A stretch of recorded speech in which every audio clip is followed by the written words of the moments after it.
So you just got the fabulous idea that you want to get into astrophotography. Let's take some amazing images and dump all of our money out of our wallet. Yeah, that doesn't sound too good, does it? In this video, I'm going to show you how to get into astrophotography, but the right way. That way, you don't get in the pit hole of money that we all get in because we don't start right. I'm also going to give you some useful tips on how to get great images off the start. Now, most astrophotographers will say the most crucial piece of the equipment is the mount. The mount is very, very important if you have a telescope and, a camera and all this other stuff that drains your wallet. But I'm saying, why buy a mount if you don't know if you're going to get into astrophotography fully yet? They're extremely expensive. Like the good ones are, the Dioptron SkyGuider Pro sucks. I've had it before. The Skywatcher GTI is newer, but I think it's like around $700, $800. I haven't really checked into that one. I know mine is a Skywatcher EQ-M35 Pro. This one's around $1,000, close to $1,000 now. Yeah, the prices went up. The Skywatcher EQ6R Pro, on the other hand, is $2,000. Who would want to spend that kind of money when you're just starting astrophotography? To just get into astrophotography to see if you actually like it, I definitely recommend getting a stable tripod and a DSLR with an intervalometer and a good camera lens.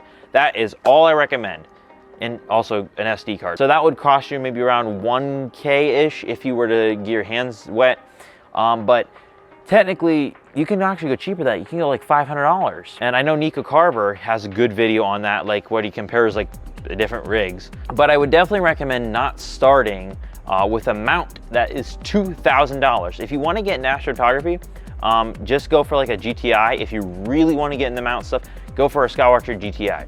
But if you just want to, get into astrophotography to see if you like it, I would recommend, if you don't know for sure if you're going to stay in the hobby forever, or you're probably going to stay in it forever because it's so addicting, I would definitely recommend just getting a tripod to start. As for the camera goes, my best recommended camera actually is not, surprisingly not, the Rebel T7. The reason for this is because it is pretty expensive for starting cameras, $400. Well, even though you might consider that not expensive, there's actually a much better one out there for cheaper. It's the Canon EOS T3i.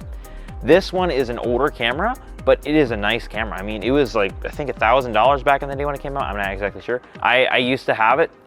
It was really nice. I mean, it actually was better than my T7 because it had that flip out screen. You can actually see what you're doing, unlike the T7 where you have this little screen where you have to go. As for the lens goes, I would definitely, this is my favorite lens I've ever had, the Rokinon 135mm f2. This is an awesome lens. I would definitely recommend this lens. This is an amazing lens to start with. And other options include, if you're trying to get in Milky Way, which is probably the best choice to start at astrophotography, simply because you can take longer exposures without the stars trailing too much with just a simple tripod. I would definitely recommend getting a Rokinon 14mm f2.8. Because it would do really, really well in terms of the Milky Way. I actually have that lens right now. It's back there. But it's definitely a much better lens than, say, the kit lens that comes with your camera if you get the T7. Now, as for the tips and tricks of shooting actual images, I would definitely recommend taking lots and lots and lots of photos. And I'm serious, lots of them. If you don't take lots of, thousands. If you're not taking lots of photos, you're gonna get not a very good image because it's gonna be noisy. You're not gonna be able to stretch it that much and you're not gonna get much detail out of it. And you're probably gonna overstretch it because that's what you tend to do when you don't get enough exposure time. So what I recommend doing is not turning your shutter speed, focal ratio, the f-stop all the way down to, what its maximum openness is, which is its lowest number. I would definitely not recommend doing that because then you'll get elongated stars along the edges, you'll get vignetting and other assorted stuff. So those are my tips and tricks on how to start astrophotography. So what kind of astrophotography are you planning on starting? Milky Way, or are you doing deep sky, or doing even planetary, and you didn't find this video helpful because you're doing planetary? Let me know down in the comments below. Anyways, until next time, clear skies.